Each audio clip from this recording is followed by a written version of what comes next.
आध्यात्मिक ज्ञान की इस अविरल वर्षा में सभी श्रोताओं का हार्दिक स्वागत है। आज हम एक ऐसे ज्ञान बिंदु पर ध्यान केंद्रित करेंगे जो जीवन की दिशा बदल सकता है। श्रीमद् भगवद गीता के 3रे अध्याय कर्म योग का श्लोक संख्या 3.41। आपको बता दें कि ये गूढ़ और वृहत संकलन एवं विश्लेषण कैप्टन श्याम बहादुर चौहान के मार्गदर्शन में अत्यंत परिश्रम से तैयार किया गया है। ये श्लोक एक बहुत ही सीधी लेकिन गहरी बात कहता है ना, कि कैसे हम अपने भीतर के सबसे बड़े शत्रु हमारी अनियंत्रित इच्छाओं यानी कामना पर विजय पा सकते हैं। यही कामना हमारे ज्ञान और विवेक दोनों पर पर्दा डाल देती है। तो चलिए इस रहस्य को परत दर परत खोलते हैं। बिल्कुल। और आज की चर्चा का लक्ष्य केवल श्लोक का अर्थ समझना ही नहीं है, बल्कि ये देखना है कि विभिन्न महान चिंतकों ने इसे कैसे जिया, कैसे समझाया है। साथ ही आज की भागदौड़ भरी जिंदगी में यह कैसे शांति और सफलता की कुंजी बन सकता है, इसे व्यावहारिक रूप से जानेंगे, क्योंकि इसका प्रभाव व्यक्तिगत शांति से कहीं आगे बढ़कर समाज और यहां तक कि विश्व कल्याण तक फैला हुआ है। तो फिर देर किस बात की, इस ज्ञान यात्रा का आरंभ मूल श्लोक से करते हैं। वो दिव्यवाणी क्या कहती है? जी, भगवान श्री कृष्ण अर्जुन से कहते हैं, तस्मात्त्वम इंद्रियाण्यादो नियम्य भरतर शुभम पापमानन प्रजहि हेनम ज्ञान विज्ञान नाशनम। 341। सुनने में बहुत ही शक्तिशाली है। तस्मात् इंद्रियाणि आदौ नियम्य, ये संस्कृत शब्द थोड़े मुश्किल लगते हैं। इनका सरल अर्थ क्या है? हाँ बिल्कुल, इसे समझने के लिए शब्दों को तोड़कर देखते हैं, बहुत आसान हो जाएगा। तस्मात् इसका मतलब है इसलिए, त्वम तुम यानी अर्जुन, इंद्रियाणि हमारी इंद्रियां, आँख, कान, नाक, जीभ, त्वचा और हाथ पैर वगैरह भी। आदौ, इस पर ध्यान दीजिएगा, सबसे पहले मतलब शुरुआत में ही, नियम्य वश में करके, नियंत्रित करके, रेगुलेट करके। भरत और शब्द ये अर्जुन के लिए संबोधन है, हे भरतवंशियों में श्रेष्ठ। पापमानम, इसका शाब्दिक अर्थ है पाप, लेकिन यहां गहरा मतलब है वो शत्रु जो पाप करवाता है, यानी कामना, तीव्र इच्छा या वासना। प्रजहि, पूरी तरह से नष्ट कर दो, जड़ से उखाड़ फेंको। हे, निश्चित रूप से, डेफिनेटली। एनम, इस यानी इस कामना रूपी शत्रु को। ज्ञान विज्ञान नाशनम, जो ज्ञान और विज्ञान दोनों का नाश करने वाला है। अच्छा, ज्ञान और विज्ञान, हाँ, इन दोनों का नाश करने वाला। ये ज्ञान और विज्ञान क्या है यहाँ? हाँ, ये बहुत महत्वपूर्ण है। ज्ञान मतलब शास्त्रों या गुरु से मिला सिद्धांतिक बोध, मतलब थ्योरेटिकल नॉलेज, क्या सही है क्या गलत है ये जानना। और विज्ञान मतलब अनुभव से प्राप्त व्यावहारिक विवेक, प्रैक्टिकल विजडम, सही गलत की परख करने की क्षमता, या कह सकते हैं आत्मानुभव। अच्छा, तो सरल भाषा में भगवान कह रहे हैं, अर्जुन, इसीलिए तुम सबसे पहले अपनी इंद्रियों को काबू में करो और फिर उस महापापी शत्रु यानी कामना को पूरी तरह मिटा दो, जो तुम्हारे थ्योरेटिकल नॉलेज और प्रैक्टिकल विजडम दोनों को खत्म कर देता है। तो ये पाप यहाँ सिर्फ कोई गलत काम नहीं, बल्कि वो मूल इच्छा है जो हमसे गलत करवाती है। बिल्कुल सही समझा आपने। यहाँ पाप का मतलब उस मूल विकार से है, खासकर काम, क्रोध, लोभ। इनकी जड़ कहाँ है? हमारी बेलगाम इंद्रियों में। देखिए, भगवान कृष्ण अर्जुन को युद्ध भूमि में कर्म करने के लिए प्रेरित कर रहे हैं, लेकिन अर्जुन मोह और दुविधा में फंस गए हैं। वो जानते हैं कि क्या सही है, ये उनका ज्ञान है, और शायद अनुभव से ये भी समझते हैं कि युद्ध क्यों आवश्यक है, ये उनका विज्ञान है। लेकिन उनकी इंद्रियां और मन भावनाओं में उलझे हैं। और इसी वजह से वो सही निर्णय नहीं ले पा रहे, कर्म नहीं कर पा रहे। तो ये श्लोक एक तरह से अर्जुन की उस उलझन का, उस कंफ्यूजन का सीधा समाधान है, एक प्रैक्टिकल स्ट्रैटेजी। हाँ बिल्कुल, ये एक अचूक रणनीति है। देखिए, पिछले श्लोकों में भगवान ने बताया कि आत्मा, इंद्रिय, मन बुद्धि से परे है और कामना ही असली शत्रु है। अब यहाँ वो एक स्पष्ट रोड मैप दे रहे हैं। स्टेप 1, इंद्रियों पर नियंत्रण, आदो नियम्य, क्योंकि समस्या का गेटवे यही है। स्टेप 2, उस मूल कामना का विनाश, पापमानम प्रजहि, जो हमारे विवेक पर धुंध डाल देती है, हमारी क्लैरिटी छीन लेती है। और ये सिर्फ अर्जुन के लिए नहीं, हम सबके लिए एक जीवन बदलने वाला सूत्र है। वाह, ये आदो यानी सबसे पहले शब्द पर जोर देना, ये मुझे बहुत महत्वपूर्ण लग रहा है। अब यहाँ बात और दिलचस्प हो जाती है। जब इतने महान विचारकों ने इस पर चिंतन किया है तो उनकी व्याख्याओं में क्या खास नगीने मिलते हैं? उन्होंने इसे कैसे अलग-अलग कोणों से देखा होगा? हाँ, ये सचमुच अद्भुत है। कैसे अलग-अलग महापुरुषों ने इस एक श्लोक से ज्ञान के विभिन्न पहलुओं को उजागर किया है। हर व्याख्या एक नई खिड़की खोलती है।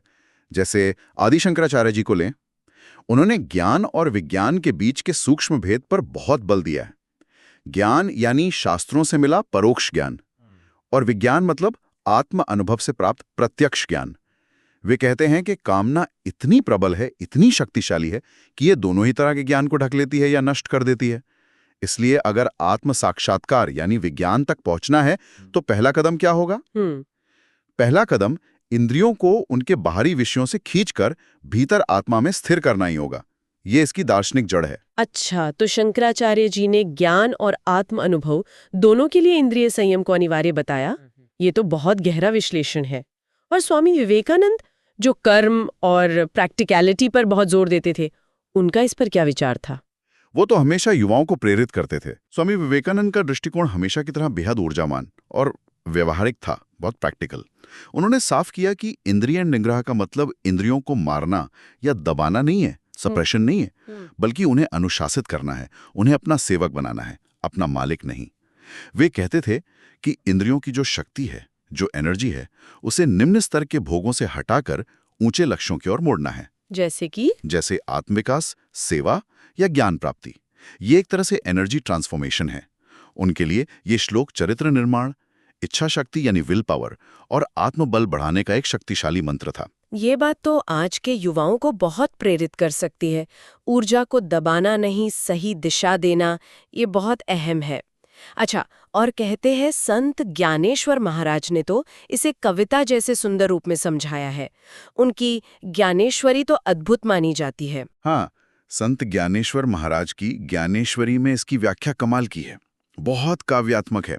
वो एक किसान का रूपक लेते हैं। बहुत सुंदर उदाहरण है। जैसे किसान अपनी फसल को बचाने के लिए सबसे पहले क्या करता है? खेत के चारों ओर मजबूत मेड़ बनाता है, बाड़ लगाता है। हाँ, ताकि पानी सही जगह जाए और जानवर न घुसें। बिल्कुल, ताकि पानी सही जगह जाए और जंगली जानवर या कीड़े मकोड़े फसल खराब ना करें। वैसे ही आध्यात्मिक साधक को, या यूं कहें कि हर किसी को, सबसे पहले अपनी इंद्रिय रूपी क्यारियों पर संयम की मेड़ बनानी होगी। अगर ये मेड़ मजबूत होगी तो बाहरी विषय विकार अंदर नहीं आ पाएंगे, और मन रूपी खेत में जो ज्ञान और भक्ति की फसल लहलहा रही है, उसे कामना रूपी जहरीला कीड़ा पापमा नष्ट नहीं कर पाएगा। वो कीड़ा, वो कामना अपने आप कमजोर पड़ जाएगी, सूख जाएगी। क्या खूब उपमा है, इंद्रियों की मेड़बंदी। ये तो हमेशा याद रहने वाली बात है, बहुत सुंदर। और स्वामी अड़ंगानंद जी, उन्होंने किस बात पर विशेष बल दिया? उनकी यथार्थ गीता भी बहुत पढ़ी जाती है। जी, स्वामी अड़ंगानंद जी ने अपनी यथार्थ गीता में फिर से उसी आदौ यानी सबसे पहले शब्द के महत्व को रेखांकित किया है। वो कहते हैं कि साधना का प्रारंभ ही यहीं से होता है। This is the starting point. अगर पहला कदम ही नहीं उठाया, इंद्रियों को ही वश में नहीं किया, तो आगे की कोई भी आध्यात्मिक यात्रा या सांसारिक उन्नति भी स्थायी नहीं हो सकती, वो टिकेगी नहीं। यही कामना, यही पापमा है जो हमें अपना असली स्वरूप यानी आत्मा को भुलाकर दुनिया के झमेलों में, इच्छाओं के जाल में फंसाए रखती है। इसलिए शुरुआत यहीं से, अभी से करनी होगी, कोई और रास्ता नहीं है। इन अलग अलग व्याख्याओं से एक बात तो शीशे की तरह साफ है कि इंद्रियों को साधना ही पहली और सबसे महत्वपूर्ण सीढ़ी है। लेकिन यहाँ एक बड़ा सवाल उठता है, क्या ये सदियों पुरानी बात आज के इस तेज रफ्तार टेक्नोलॉजी और भटकावों से भरी दुनिया में भी उतनी ही मायने रखती है, जहाँ हर तरफ से इंद्रियों पर हमले हो रहे हैं? मोबाइल, सोशल मीडिया, विज्ञापन, नेटफ्लिक्स, लिस्ट अनथीन है। ये सवाल बहुत प्रासंगिक है, और मेरा मानना है कि आज के युग में इस श्लोक की प्रासंगिकता शायद पहले से भी कहीं ज्यादा है। कम नहीं हुई, बढ़ गई है। आज हम जिसे डिस्ट्रैक्शंस एरा या विकर्षणों का युग कहते हैं, उसमें जी रहे हैं। आप खुद ही देखिए, हर पल कोई नोटिफिकेशन, कोई नया ट्रेंड, कोई लुभावना विज्ञापन हमारी इंद्रियों के जरिए हमारे मन को खींच रहा है लगातार। इसका असर क्या हो रहा है? हाँ, क्या असर हो रहा है? देखिए, मानसिक स्तर पर एकाग्रता यानी फोकस लगभग खत्म हो गया है। बच्चों से लेकर बड़ों तक चिंता, एंजाइटी, तनाव, स्ट्रेस और एक अजीब सी बेचैनी, एक खालीपन, ये सब बहुत आम हो गया है। मन शांति नहीं रह पाता। यह श्लोक हमें याद दिलाता है कि बाहरी शोर कितना भी हो, अगर हम अपनी इंद्रियों के दरवाजे पर नियंत्रण रखना सीख लें तो भीतर शांति, स्थिरता और स्पष्टता यानी क्लैरिटी संभव है। बिल्कुल। फोकस और मेंटल पीस तो आज सबसे बड़ी चुनौतियां हैं। ये तो व्यक्तिगत स्तर की बात हुई, और समाज पर इसका क्या असर देखते हैं? क्या व्यक्तिगत संयम से कोई सामाजिक बदलाव भी आ सकता है? निश्चित रूप से। आप जरा सोचिए, समाज में जो बड़ी समस्याएं हैं, भ्रष्टाचार, अपराध, हिंसा, अत्यधिक लालच, धोखाधड़ी, हाँ, ये सब तो है। इन सब के मूल में क्या है? कहीं ना कहीं अनियंत्रित इंद्रिय जनित इच्छाएं ही तो हैं, कामनाएं ही हैं। जब व्यक्ति अपनी कामनाओं का गुलाम बन जाता है तो वो सही गलत का भेद भूल जाता है, नैतिकता को ताक पर रख देता है, उसे बस अपनी इच्छा पूरी करनी है। इसके विपरीत अगर समाज के सदस्य, नागरिक, हम सब अपनी इंद्रियों और इच्छाओं पर थोड़ा संयम रखना सीखें तो क्या होगा? क्या होगा? स्वार्थपरता घटेगी, ईमानदारी बढ़ेगी, दूसरों के प्रति संवेदनशीलता जागेगी, सहयोग की भावना पनपेगी। ऐसा समाज ही तो एक स्वस्थ, नैतिक और प्रगतिशील राष्ट्र की नींव रख सकता है। ये थोड़ा आदर्शवादी लग सकता है, पर शुरुआत तो व्यक्ति से ही होती है। व्यक्ति बदलेगा तो समाज बदलेगा। बात तो सही है। बूंद बूंद से ही सागर बनता है। व्यक्तिगत बदलाव ही सामूहिक बदलाव लाता है। और आध्यात्मिक यात्रा पर निकलने वालों के लिए, उनके लिए इसका क्या महत्व है? आध्यात्मिक पथ पर तो ये पहला और अनिवार्य कदम है। It's non negotiable. कोई भी योग साधना हो, ध्यान हो या भक्ति मार्ग हो, जब तक इंद्रियां बाहरी विषयों में भाग रही हैं, मन कैसे टिकेगा? नहीं टिक सकता। बिल्कुल। और बिना मन के टिके भीतर की गहराइयों में उतरना, आत्मा का अनुभव करना या ईश्वर से जुड़ना असंभव है। यह श्लोक साधक को स्पष्ट निर्देश देता है। अगर परमात्मा की ओर बढ़ना है तो पहले संसार की ओर भागती इंद्रियों को मोड़ना ही होगा, उन्हें अंतर्मुखी करना होगा। यही वो पापमा है, वो कामना है जो परमात्मा और हमारे बीच सबसे बड़ी दीवार बनकर खड़ी है। इसे गिराए बिना मंजिल नहीं मिल सकती। तो ये मन, समाज और आत्मा तीनों के लिए जबरदस्त टूल है, शक्तिशाली उपाय।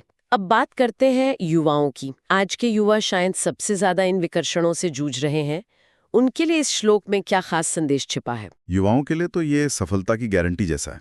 मैं इसे सक्सेस मंत्र कहूँगा। चाहे पढ़ाई में टॉप करना हो, करियर में आगे बढ़ना हो, कोई स्पोर्ट्स हो या कोई स्किल सीखनी हो, क्या चीज़ सबसे ज़रूरी है? एकाग्रता, फोकस। बिल्कुल। एकाग्रता यानी कॉन्सेंट्रेशन। और आज युवाओं की एकाग्रता का सबसे बड़ा दुश्मन कौन है? Smartphone, social media. हाँ, smartphone, social media, web series, games, ये सब क्या करते हैं? हमारी आंखों, कानों और मन को पकड़ लेते हैं। यानी इंद्रियों के जरिए हमें अपने लक्ष्य से भटका देते हैं। ये श्लोक युवाओं को प्रैक्टिकल विजडम देता है। अगर जीवन में कुछ बड़ा हासिल करना है तो पहले इन भटकाने वाली इच्छाओं, पापमा पर लगाम लगानी होगी। अपनी इंद्रियों का मालिक बनना होगा, गुलाम नहीं।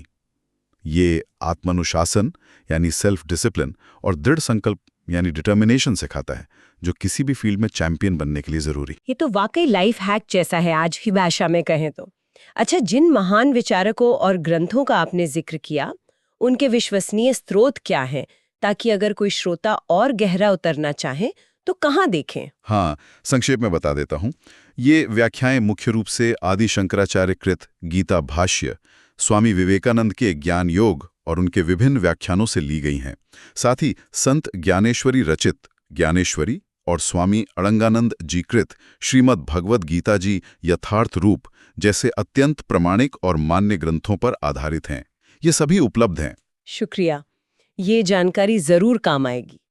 अब यह देखते हैं कि इस सिद्धांत को सिर्फ समझने से आगे बढ़कर जीवन में उतारने का वास्तविक प्रभाव कहाँ और कैसे दिखता है, स्वयं पर, परिवार पर और फिर बड़े स्तर पर देश और दुनिया पर।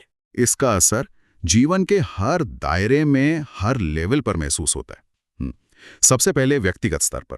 जब कोई व्यक्ति इंद्रिय संयम का अभ्यास शुरू करता है, थोड़ा थोड़ा ही सही, तो सबसे पहला बदलाव आता है उसके आत्मविश्वास, सेल्फ कॉन्फिडेंस और आत्मनियंत्रण, सेल्फ कंट्रोल में। उसे महसूस होता है कि हाँ, मैं अपनी इच्छाओं का दास नहीं बल्कि स्वामी बन सकता हूं या बन सकती हूं। इससे एक गहरी आंतरिक शांति और स्थिरता, इनर पीस एंड स्टेबिलिटी मिलती है। बाहरी उतार चढ़ावों से उतना विचलित नहीं कर पाते, वो ज्यादा रेजिलिएंट बनता है। हाँ, ये तो बहुत बड़ा बदलाव है। और परिवार पर? पारिवारिक स्तर पर जरा कल्पना करें एक ऐसे घर की जहां सदस्य अपनी जुबान, वाणी पर थोड़ा नियंत्रण रखते हैं, अपनी प्रतिक्रियाओं, खासकर क्रोध पर थोड़ा नियंत्रण रखते हैं और अपनी इच्छाओं, अपनी एक्सपेक्टेशंस पर थोड़ा संयम रखते हैं। वहां क्या होगा? शांति होगी शायद। बिल्कुल। झगड़े, कलह, तनाव अपने आप कम हो जाएंगे। आपसी समझ, प्रेम और संवाद के लिए ज्यादा जगह बनेगी, क्योंकि तब लोग आवेश में आकर नहीं बल्कि सोच समझकर व्यवहार करेंगे। ये घर को सचमुच एक ज्यादा प्रेमपूर्ण स्थान बना सकता है। ये तो हर घर की जरूरत है। हाँ, और फिर राष्ट्रीय और वैश्विक स्तर पर अगर नागरिक संयमित, नैतिक और अपने कर्तव्यों के प्रति जागरूक हों, तो देश में ईमानदारी, पारदर्शिता और सुशासन लाना ज्यादा आसान हो जाता है। व्यक्तिगत संयम ही तो राष्ट्रीय चरित्र का निर्माण करता है, और जब राष्ट्र अपने स्वार्थ और लालसा पर नियंत्रण रखना सीखते हैं, तो अंतर्राष्ट्रीय संघर्ष और युद्धों की आशंका भी कम होती है। विश्व शांति का रास्ता भी कहीं ना कहीं व्यक्तिगत और सामूहिक संयम से होकर ही गुजरता है। ये तो जीवन के हर पहलू को सकारात्मक रूप से प्रभावित करता है। छोटी सी बात लगती है, पर असर बहुत बड़ा है। पर ये बातें थोड़ी गहरी हैं। अगर हमें बच्चों को या स्कूल के विद्यार्थियों को ये सिखाना हो, तो कैसे आसान शब्दों में समझाएं? कोई सरल सा उदाहरण दे सकते हैं? जैसे, हाँ, बच्चों के लिए इसे बिल्कुल सरल बनाया जा सकता है। खेल खेल में हम कह सकते हैं, देखो बेटा बेटी, जब आप पढ़ने बैठते हो और अचानक मन करता है कि कार्टून देख लें या दोस्त के साथ खेलने चले जाएं, हाँ, ये तो होता ही है बच्चों के साथ। वो जो जोर की इच्छा होती है ना खेलने या टीवी देखने की, वही है पापमा जैसा कुछ। वो क्या करती है?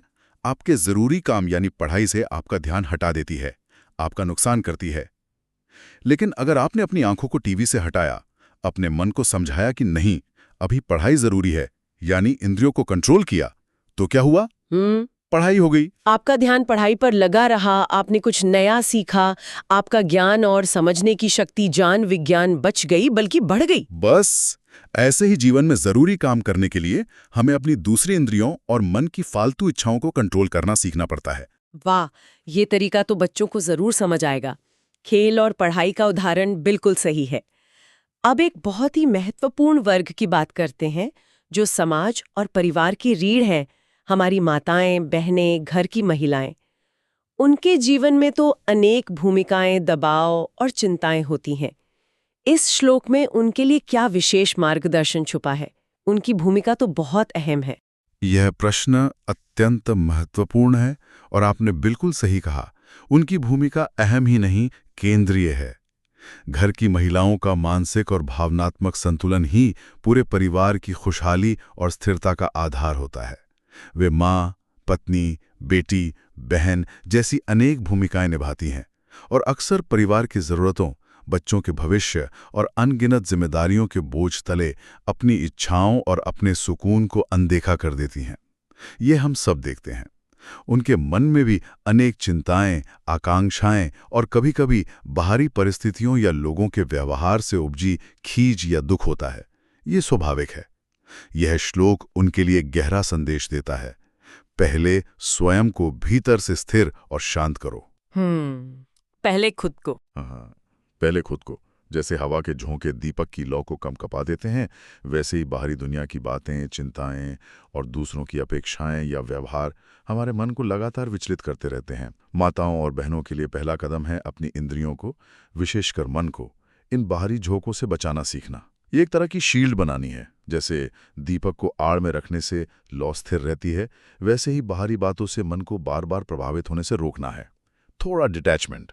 जब इंद्रियां और मन बाहरी विषयों की ओर भागना कम कर देंगे, तो भीतर जो पापमा है, यानी वो अशांति, वो चिंता, वो कभी कभी आने वाला क्रोध या दुख, जो उनके स्वाभाविक गुणों को ढक लेता है। बिल्कुल, जो उनके स्वाभाविक प्रेम, धैर्य और विवेक यानी ज्ञान विज्ञान को ढक लेता है या कम कर देता है, वो अपने आप शांत होने लगेगा।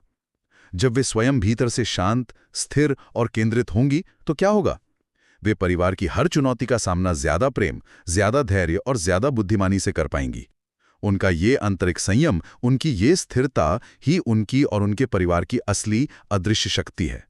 ये उनकी वेलनेस के लिए भी जरूरी है। ये बहुत ही सशक्त और व्यवहारिक मार्गदर्शन है। ये सिर्फ महिलाओं के लिए नहीं, शायद सभी के लिए जरूरी है, पर उनकी भूमिका देखते हुए विशेष रूप से महत्वपूर्ण है। तो इस पूरे ज्ञान वर्षा का सार क्या है? श्रोताओं के लिए वो एक मुख्य संदेश क्या है जिसे वे अपने साथ ले जा सकते हैं? इस पूरी चर्चा का निचोड़ भगवद गीता का ये श्लोक 3.41 एक कालातीत सार्वभौमिक सत्य को उजागर करता है। असली विजय की यात्रा बाहर नहीं, भीतर से शुरू होती है। जीवन की असली लड़ाई बाहरी परिस्थितियों या लोगों से उतनी नहीं है जितनी अपने भीतर पल रही अनियंत्रित कामनाओं और वासनाओं से है।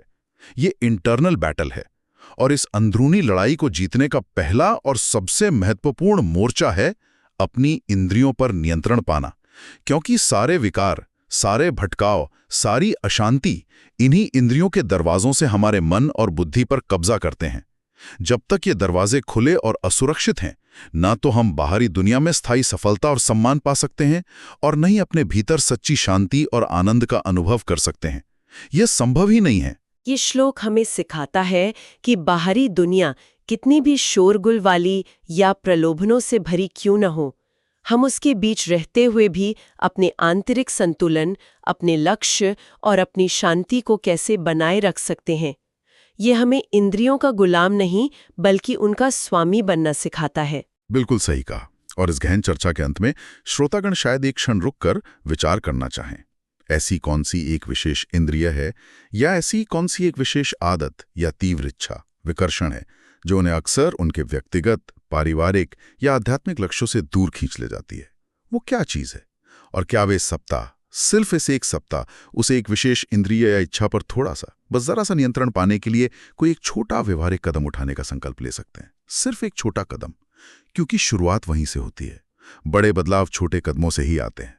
बहुत ही प्रेरक विचार। इस अद्भुत और ज्ञानवर्धक चर्चा के लिए आपका बहुत बहुत धन्यवाद। और हम श्रोताओं को एक बार फिर याद दिलाना चाहेंगे कि ये गहन संकलन और विश्लेषण कैप्टन श्याम बहादुर चौहान के मार्गदर्शन में तैयार किया गया है। इस आध्यात्मिक वर्षा में भीगने के लिए आप सबका धन्यवाद। फिर मिलेंगे एक नए ज्ञान बिंदु के साथ। धन्यवाद।